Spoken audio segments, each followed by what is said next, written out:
इसी वक़्त अचानक मुझे दुरानी का ख़्याल आया, वो अगर वाक़ई मेरे साथ मुख़लिस था तो इस मौके पर मेरी मदद कर सकता था। मैंने ट्रांसमीटर निकाल कर ऑन किया और इसे कॉल करने लगा। Hello G1, G1, G2 is calling, G1 receiving. फ़ौरन ही दुरानी की आवाज़ सुनाई दी। फिर वो तशवीश ज़दा लहजे में बोला, ये फायरिंग की आवाज़ कैसी है? बंगले को कुछ लोगों ने घेर लिया है, मेरे आदमियों ने अब तक इन्हें रोका हुआ है, मगर मेरा अंदाज़ा है कि हमलावरों की तादाद ज़्यादा है। हम लोग ज़्यादा देर तक इनका रास्ता नहीं रोक सकेंगे। फ़िक्र मत करो, मैं 10 मिनट के अंदर अंदर अपने आदमियों के साथ वहां पहुंच रहा हूं। कोशिश करूंगा कि इन्हें जिंदा पकड़ सकूं ताकि मालूम तो हो कि वो लोग हैं कौन। ये कहकर इसने ट्रांसमीटर ऑफ कर दिया। बाहर अब भी शदीद फायरिंग हो रही थी। सर्च लाइट्स की रोशनी खिड़की के रास्ते अंदर भी आ रही थी। अचानक मुझे इस बच्चे का ख्याल आया जिसे मैं साल लाया था। वो ड्राइंग रूम में मौजूद नहीं था। मैंने बगौर वहाँ का जायजा लिया, मगर वो बच्चा वहाँ कहीं भी नहीं था। ग्लोरिया, मैंने मुस्तरब होकर पूछा, वो बच्चा कहाँ गया? ग्लोरिया इस वक्त राइफल से निशाना ले रही थी। वो फायरिंग करने के बाद बोली, मुझे नहीं पता कहाँ गया वो मनहूस बच्चा।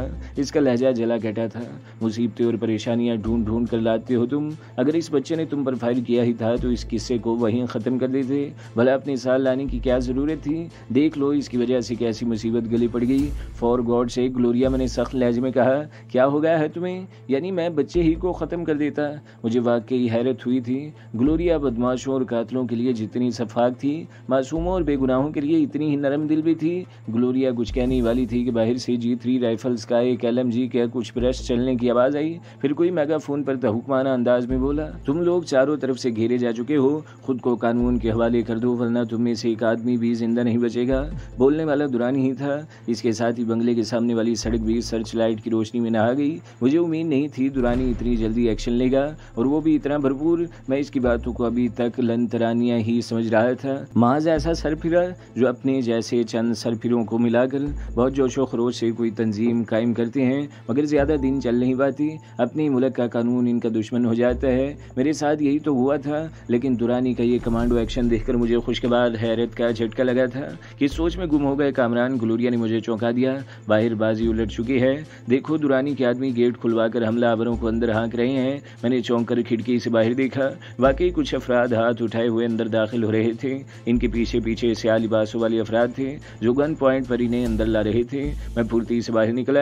दुरानी ने आगे बढ़कर मुझसे मुसाफा किया, फिर उजलत में बोला, जल्दी करो कामरान, अपने आदमियों को बुलाओ, यहाँ इनका कोई जिंदा या मुर्दा साथी रह न जाए। फिर वो बहुत धीमे अंदाज में बोला, इससे पहले कि यहाँ पुलिस पहुँचे मैं इन्हें यहाँ से लेकर निकलना चाहता हूँ। वैसे इतनी जल्दी पुलिस के पहुँचने की तवक्का तो नहीं है। इन्हें किसी ने फ़ोन भी किया होगा तो वो जानबूझकर ताख़ीर से आएंगे ताकि हमलावरों को निकलने का मौका मिल जाए और इन्हें अपनी जान खतरे में न डालना पड़े।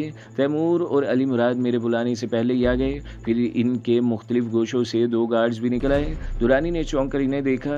ये मेरे गार्ड्स हैं। मैंने इसे चौंकते देखकर कहा, साईं, इनके 2 आदमी मारे गए हैं और एक जख्मी है। इनमें से एक गार्ड ने जवाब दिया, इन्हें उठाकर यहाँ ले आओ। मैंने कहा। वो जाने को पलटे तो दुरानी के 2 आदमी भी इनके साथ चले गए। 2 मिनट के अंदर अंदर वो लोग दोनों लाशों और जख्मी शख्स को लेकर वहाँ आ गए। एक गाड़ी अंदर ले आओ, दुरानी ने अपने साथी को हुक्म दिया। फिर देखते ही देखते हमलावरों को लाशों समेत 5 दरवाजों वाली पजारों में ठोंस दिया गया। इससे पहले दुरानी के एक साथी ने बहुत महारत से इनकी तलाशी ली थी और कई रिवॉल्वर्स बरामद कर लिए थे। मैं इनकी गाड़ियां भी ले जाऊंगा। दुरानी ने कहा, ओके कामरान, सुबह मुलाकात होगी। ये कहकर वो तेजी से दरवाजे की तरफ मुड़ गया। चंद मिनट बाद वहाँ फिर पहले की तरह सन्नाटा छा गया। मैं भी बरामदे में मुड़ गया और अली मुराद से कहा, अब ये सर्च लाइट ऑफ कर दो। मैंने बरामदे की लाइट ऑन करना चाहिए मगर इसका स्विच पहले ही से ऑन था।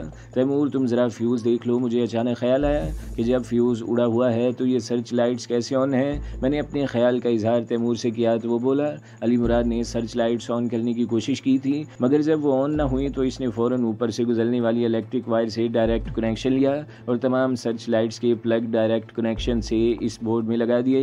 ये इंतज़ाम इसने ऐसी ही किसी इमरजेंसी के लिए कर रखा था। अचानक पूरा बंगला रोशन हो गया। हमलावरों ने किसी तरह वहाँ का फ्यूज़ उड़ा दिया था। अली मुराद, मैंने इसे मुखातिब किया, यहाँ के बाकी गार्ड्स कहाँ गए? इन्हें तो साईं मैंने पोल्ट्री फार्म पर भेज दिया था। बड़े साईं का भी ये हुक्म था कि ज़्यादा गार्ड्स आपके साथ हों, मगर साईं आप, हमारा कोई जानी नुकसान तो नहीं हुआ? नहीं साईं, मालिक का एहसान है, सिर्फ मैडम ग्लोरिया मामूली से ज़ख्मी हुई हैं। और गॉड, मैंने पेशानी पर हाथ मारा। मैं तो इस हंगामे में ग्लोरिया को भूल ही गया था। ग्लोरिया वहाँ मौजूद नहीं थी। मैं ड्राइंग रूम में दाखिल हुआ तो ग्लोरिया एक सोफे पर नीम दराज थी और इसका सुर्ख सफ़ेद रंग गोरे लट्ठे की तरह बिल्कुल सफ़ेद रहा था। इसके ज़ख्म से अब भी खून बह रहा था। हालांकि इसने फौरी तौर पर खून रोकने के लिए पट्टी भी बांध ली थी मगर वो कपड़ा भी अब खून में तर था, इसकी जैकेट भी खून में तर थी। धब्बे ना सिर्फ सोफे पर बल्कि ड्राइंग रूम के कारपेट पर भी थे। ग्लोरिया, मैंने इसे झंझोड़ा, ये मामूली जख्म है, चलो उठो, मैं तुम्हें हॉस्पिटल ले चलता हूँ। For God sake Kamran, Gloria ने कहा से बोली, मैं यहाँ की पुलिस को भी अच्छी तरह जानती हूँ और हॉस्पिटल्स को भी, वक्त ज़ाया करने का क्या फ़ायदा, शाजिया मुझे यहीं फर्स्ट एड दे देगी। इसी वक्त शाजिया कमरे में दाखिल हुई, इसके शाने पर अभी तक गन लटक रही थी। इस वक्त तुम हालत जंग में नहीं हो शाजिया, ग्लोरिया मुस्कुरा कर बोली, अब जरा इस गन को भी आराम करने का मौका दो। बेडरूम में चलो, शाजिया ने कहा, मैं तुम्हारी ड्रेसिंग कर दूं, अभी तक खून रुका नहीं है। फिर शाजिया कुछ सोच कर मुझसे बोली, आपका वो जादू का पिटारा कहाँ है, वही दवाएं और सफूफ ग्लोरिया को दे देती हूँ। गुड आइडिया, मैंने कहा, कमाल है, इसका ख्याल मुझे क्यों नहीं आया। फिर मैं अपने बेडरूम में पहुंचा, ब्रीफ केस में से सफूफ की शीशियाँ निकालते हुए मुझे अचानक इस बच्चे का ख्याल आया जिसकी वजह से इतना हंगामा हुआ था। मैं दवाएं लेकर तेजी से ड्राइंग रूम में आया और शाजिया को यह हिदायत देने के बाद कि कौन सा महलूल और सफूफ जख्म पर लगाने का है और कौन सा घोल कर पिलाने का है, मैंने सहारा देकर ग्लोरिया को उठाना चाहा, मगर वो इससे पहले ही उठ खड़ी हुई। इतनी भी कमजोरी नहीं है मुझे कि मुझे उठने के लिए किसी सहारे की ज़रूरत हो, वो मुंह बनाकर बोली, मगर इसके लहजे पर थकन गालिब थी। फिर वो आहिस्ता आहिस्ता शाजिया के साथ बाहर निकल गई। मैंने इस बच्चे की तलाश में इधर उधर नजरें दौड़ाई तो तैमूर पूछने लगा कि अब तुम क्या ढूंढ रहे हो। मैं इस बच्चे को तलाश कर रहा हूँ जो इसे मैंने ऊपर वाले बेडरूम में पहुंचा दिया था, तैमूर ने जवाब दिया। बेडरूम का दरवाज़ा तैमूर ने बाहर से लॉक कर दिया था। हम अंदर पहुंचे तो वो बच्चा सहमा हुआ बेड के कोने पर बैठा था। मुझे देखते ही वो बुरी तरह रोने लगा। अंकल प्लीज़ मुझे मेरे घर पहुंचा दें, मेरे अम्मी अब्बू बहुत परेशान होंगे, इसने रोते हुए कहा। तुम्हें घर भी पहुंचा दूंगा बेटा, मैंने नरम लहजे में कहा, मगर इस वक्त तुम भी खतरे में हो, बल्कि असल खतरा तुम्हारे ही लिए है। वो लोग तुम्हें हर कीमत पर यहाँ से ले जाना चाहेंगे। मगर क्यों अंकल, वो दहशत ज़दा होकर बोला। इसलिए कि तुम इन लोगों को पहचानते हो, मैंने कहा, मगर तुम फिक्र मत करो, मेरी मौजूदगी में कोई भी तुम तक नहीं पहुंच सकता। फिर मैं कुछ सोचते हुए बोला, हाँ तो तुम बता रहे थे कि इस शख्स ने तुम्हारे मैथ्स के टीचर का ट्रांसफ़र करा दिया, फिर क्या हुआ। वो आदमी अक्सर मुझसे मिलता रहता, वो हमेशा स्कूल के बाहर अपनी गाड़ी में मेरा इंतज़ार करता था। मैंने जब भी इसे घर चलने को कहा, इसने सख्ती से इनकार कर दिया। फिर इसके इसरार पर मैंने इसे अपने दोस्तों से भी मिलवा दिया। यूँ हम चारों स्कूल के बाद इससे मिलने लगे। वो हमें खूब खिलाता पिलाता अपनी गाड़ी में सैर कराता था। छुट्टी वाले दिन अक्सर पिकनिक के लिए भी ले जाता था। हमारे घर वालों को शुबा इसलिए नहीं हुआ कि हम चारों एक साथ जाते थे। इस शख्स ने हमें खूब झूठ बोलना भी सिखा दिया था। एक दिन वो हमें अपने बंगले पर ले गया। वो बंगला शहर से मीलों दूर था। वहाँ हमारी उम्र के बहुत से बच्चे थे। मुझे बहुत हैरानी हुई कि इतने बहुत से बच्चे कहाँ से आ गए। वो शख्स जिसे हम अंकल कहते थे हमें वहाँ छोड़कर चला गया। हम पहले तो हैरानी से इन बच्चों को देखते रहे। वो सब आवारा लग रहे थे। इनमें से ज़्यादातर बच्चे सिगरेट पी रहे थे, कुछ बच्चे पान खा रहे थे और एक दूसरे से फाहिश मजाक भी कर रहे थे। इनमें से एक लड़का उठकर हमारी तरफ आया। वो उम्र में मुझसे 3-4 साल बड़ा होगा। इसके होंठों में सिगरेट दबी हुई थी। वो सिगरेट का कश लेते हुए बोला, क्या तुम लोग भी घर से भागे हुए हो। नहीं, मैंने नागवारी से जवाब दिया, और मुझसे दूर ही रहो, तुम्हारे मुंह से सिगरेट की बू आ रही है, बड़े नखरे हैं भाई तेरे। इसने तंजिया अंदाज में हंस कर कहा, 2-4 दिन यहाँ रहेगा तो सारी एकड़ फू निकल जाएगी। 2-4 दिन में हंस कर बोला, अभी थोड़ी देर में अंकल आएंगे तो हम लोग इनके साथ वापस चले जाएंगे। मेरी बात सुनकर इसने फिल्मी विलन वाले अंदाज में कहका लगाया और बोला, अभी भूल जाए इस अंकल को, वो अब कभी नहीं आएगा। अब तुझे वही करना पड़ेगा जो उस्ताद कहेगा। कौन उस्ताद? मुनीर ने पहली दफ़ा दखलंदाजी की। अबे उस्ताद इस बंगले का मालिक है, वही हमसे काम लेता है, और तेरा वो अंकल अब कभी यहाँ नहीं आएगा। इसने तुम लोगों का सौदा कर दिया है। बकवास करते हो तुम। मुझे एकदम गुस्सा आ गया। अंकल ऐसा नहीं कर सकते। लड़के ने अचानक मेरे मुंह पर थप्पड़ मार दिया और बोला, अपनी जुबान को काबू में रख, आइंदा मुझसे इस लहजे में बात मत करना, वरना मार मार के हड्डियां तोड़ दूंगा। मुझे थप्पड़ की चोट से ज़्यादा अपनी तौहीन का एहसास हुआ। मैं गुस्से में इससे लिपट पड़ा और इसके पेट में पूरी कुव्वत से टक्कर मारी। वो शायद इसके लिए ज़हनी तौर पर तैयार नहीं था, इसलिए तवाज़न बरकरार न रख सका और लड़खड़ा कर पीठ के बल ज़मीन पर गिर गया। मैंने छलांग लगाई और इसके सीने पर चढ़ गया। इससे पहले कि वो मुज़ाहमत करता, मैंने ताबड़तोड़ कई घुन से इसके मुँह पर जड़ दिए। स्कूल में भी लड़ाई भिड़ाई में कोई मेरे सामने नहीं ठहरता था। मैं खामखा किसी से नहीं लड़ता था, मगर ऐसा मौका आ जाए तो लड़ने वाले को छोड़ता भी नहीं था। तुम तो मुझे किसी अच्छे ख़ानदान के लगते हो बेटा, मैंने कहा। फिर तुम इस लड़ाई झगड़े में कैसे पड़ गए? जब मैं नया नया स्कूल में दाखिल हुआ था तो मुझे शरारती लड़कों ने बहुत तंग किया। मैंने बहुत मार खाई। मैं अक्सर रोता हुआ घर जाता था। मेरे एक चचा पढ़ने के लिए अमेरिका गए हुए थे। वो एक दफ़ा चंद माह के लिए पाकिस्तान आए तो हमारे ही घर में ठहरे थे।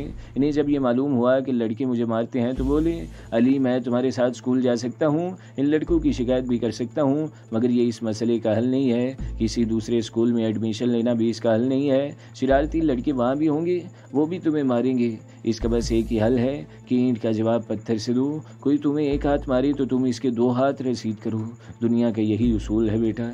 कमज़ोर को सभी दबा लेते हैं। तुम लोगों से जितना दबोगे, जितना डरोगे, वो उतना ही तुम्हें डराएंगे। तुमने सुना है वो मुहावरा, जिसकी लाठी इसकी भैंस। बस तुम भी लाठी उठा लो, फिर दूसरे भैंस की तरह तुम्हारे आगे आगे दौड़ेंगे। अम्मी अब्बू को तो अपनी मसरूफियात ही से फुर्सत नहीं थी। अंकल जमील ने बंगले की पुष्ट पर एक दरख्त की शाख में पंचिंग बैग टांग दिया और यूं मेरी तरबियत शुरू हो गई। वो यूनिवर्सिटी के ज़माने में रह चुके थे, बॉक्सिंग और कराटे के मुकाबलों में भी ट्रॉफियाँ ले चुके थे और बेहतरीन स्विमर भी थे। हम दोनों सुबह सवेरे उठकर जॉगिंग करते, एक्सरसाइज करते, फिर मैं स्कूल चला जाता। शाम को अंकल मुझे पंचिंग बैग पर ट्रेनिंग देते। आहिस्ता आहिस्ता मुझ में खुद एतमादी बढ़ती गई। ये खुद एतमादी इस वक्त मज़ीद बढ़ी जब मैंने स्कूल में अपने से बड़े लड़के की पिटाई की।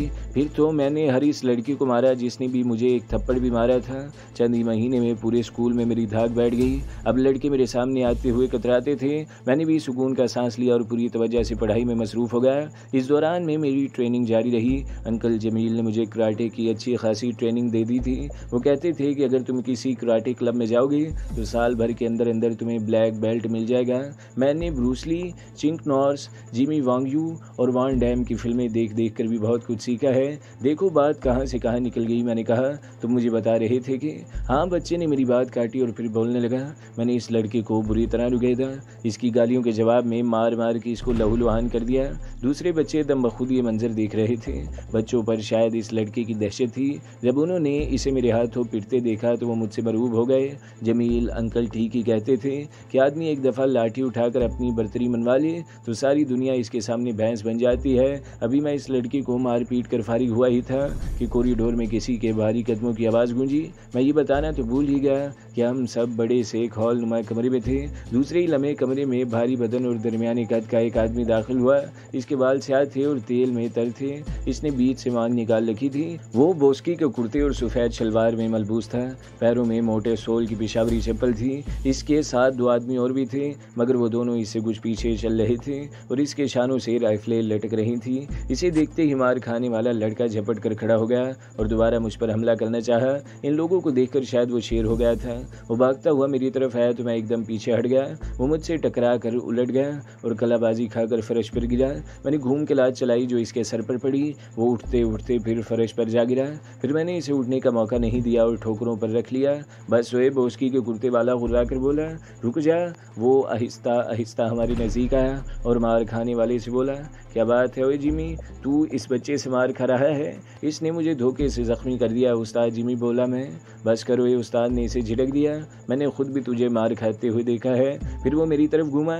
इसकी आंखों में मेरे लिए सताइश थी। हशके भाई, तू तो बहुत जीदार है। मेरी जीदारी को छोड़ो, मैंने कहा, ये बताओ कि मुझे यहाँ क्यों लाया गया है? उस्ताद का चेहरा अचानक गुस्से की शिद्दत से मसख हो गया। उस्ताद के पीछे खड़े हुए गनमैन ने आगे बढ़कर मेरा गिरबान पकड़ लिया और झटका देकर बोला, आइंदा उस्ताद से इस लहजे में बात मत करना वरना। इसने मेरा गिरबान छोड़कर मेरे मुंह पर थप्पड़ मार दिया। ज्यादा टल करे तो इसे गोली मार के किसी कूड़े के ढेर पर फेंका ना, उस्ताद गुर्रा कर बोला।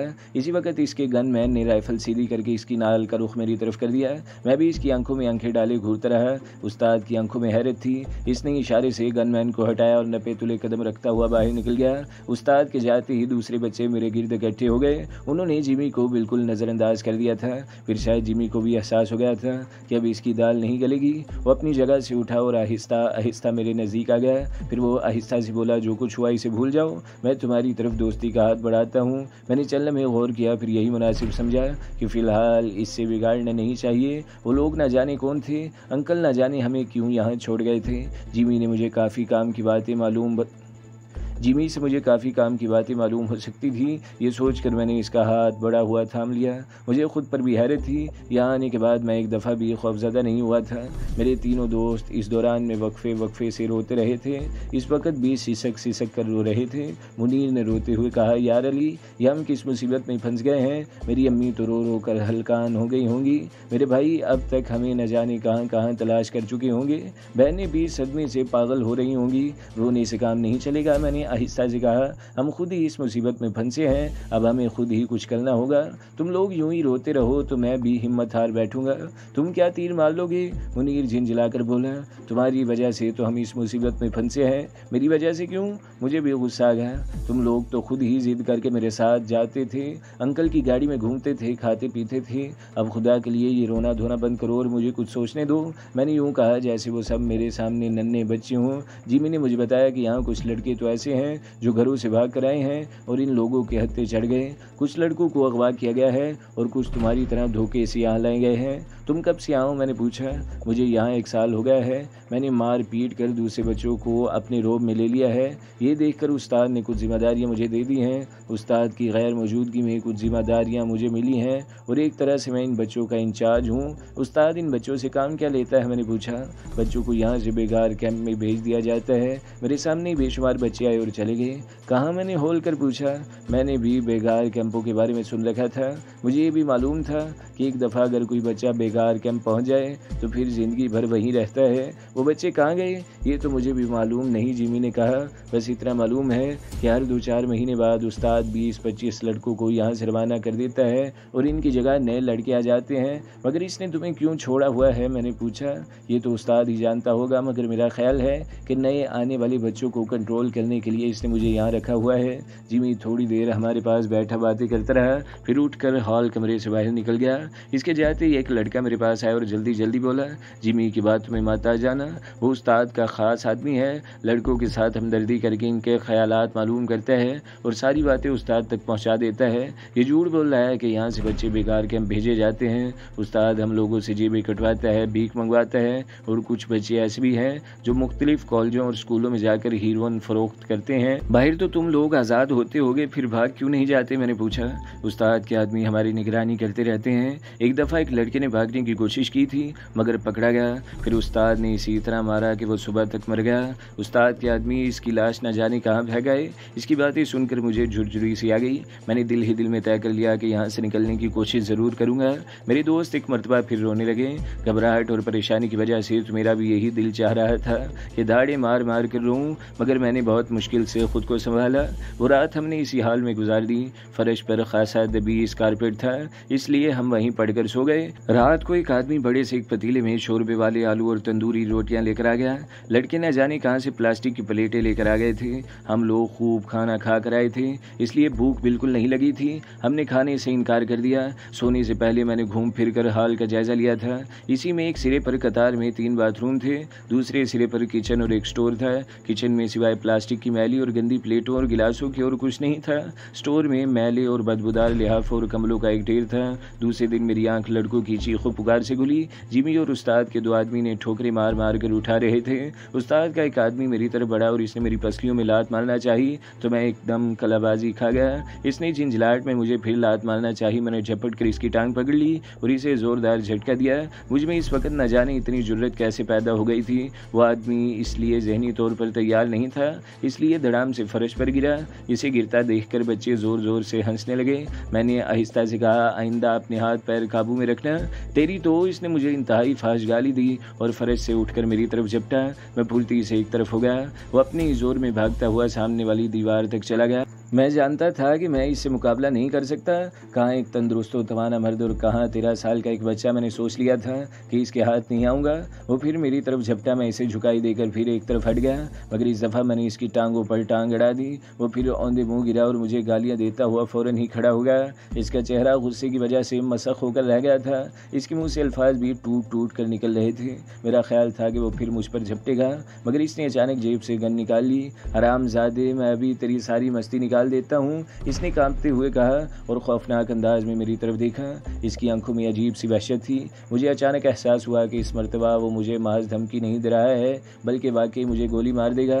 मैं एकदम भाग खड़ा हुआ और कुछ फासले पर बैठे हुए लड़कों में घुस गया। शमशेर, दूसरा आदमी चीख कर बोला, ये क्या कर रहे हो? तुम पागल तो नहीं हो गए हो? रिवॉल्वर जेब में रख लो। उस्ताद तुम्हारी इस बात को पसंद नहीं करेगा। उस्ताद पसंद नहीं करेगा तो ना करे। शमशेर झिंझला कर बोला, तुमने इस हरामजादी की हरकत देखी है? मैं इसे छोड़ूंगा नहीं, चाहे उस्ताद बाद में मुझे भी गोली मार दे। बाद में नहीं, मैं तुझे पहले ही गोली मारूंगा। अचानक उस्ताद की आवाज़ सुनाई दी। मैंने घूमकर दरवाजे की तरफ देखा। उस्ताद न जाने कब वहाँ गया था। उस्ताद ने एकदम गन निकाल ली और शमशेर पर फायर करना ही चाहता था कि मैंने चीख कर कहा, नहीं उस्ताद। उस्ताद का गन वाला हाथ आहिस्ता आहिस्ता झुक गया। शमशेर का चेहरा कोरे लट्ठे की तरह सफ़ेद हो रहा था। ऐसा लग रहा था जैसे किसी ने इसके बदन का सारा खून निचोड़ लिया हो। उस्ताद की आवाज़ सुनकर वो इतना दहशतज़दा हो गया था कि इसके हाथ से गन भी छूट गई थी। उस्ताद चंद लम्हे शमशेर को खा जाने वाली नज़रों से घूरता रहा, फिर दरवाजे की तरफ मुड़ते हुए बोला, अली तुम मेरे साथ आओ। मैं उस्ताद के पीछे हो लिया। कमरे से बाहर एक कॉरिडोर था जो आगे जाकर इंग्लिश के हरफ एल की तरह बाएं जानिब घूम गया था। उस्ताद घूमकर कॉरिडोर के दूसरे सिरे पर पहुंचा। रास्ते में खौफनाक शक्लों वाले कई गनमैन खड़े थे। उन्होंने मुझे हैरत से देखा मगर उस्ताद की वजह से बोले कुछ नहीं। कॉरिडोर के दूसरे सिरे पर उस्ताद का कमरा था। वो कमरा जदीद और इंतहाई कीमती साजो सामान से आरास्ता था। फर्श पर इंतहाई दबीज कालीन था, बेशकीमत पर्दे थे। कमरे में एसी भी चल रहा था और एक कोने में ट्रॉली पर टीवी और वीसीआर भी मौजूद था। कमरे की दीवारों पर इंतहाई फाहिश किस्म की तस्वीरें लगी थी। जिस चीज़ को देखकर मुझे हैरानी हुई वो छोटा सा एक मुजस्मा था। ऐसे मुजस्मे मैंने इंडियन फिल्मों में देखे थे। हिंदू इनकी पूजा करते थे। मुजस्मे के हाथ में त्रिशूल भी था। ये सब मैंने इंडियन फिल्मों में देखा था। मैं उस्ताद से पूछना चाहता था कि कमरे में ये बुत क्यों रखा हुआ है। फिर मैंने सोचा कि मुमकिन है ये कोई डेकोरेशन पीस हो। बैठे उस्ताद ने सोफे की तरफ इशारा किया। मैं खामोशी के साथ सोफे पर बैठ गया। चंद लम्हे तवक्कुफ के बाद उस्ताद बोला, तुम बहुत ज़हीन और बहादुर लड़के हो। मैं बहादुरों की कदर करता हूँ। तुम्हें अगर बाकायदा ट्रेनिंग दी जाए तो तुम 2-4 साल में बहुत ज़बरदस्त फाइटर बन सकते हो। तो दोस्तों, अगली किस्त सुनने के लिए हमारे चैनल को ज़रूर सब्सक्राइब करें, वीडियो को लाइक करें और बेल के आइकन पर भी क्लिक कर दें ताकि हर जो आने वाली वीडियोज़ हैं वो आपको सबसे पहले मिलती रहें।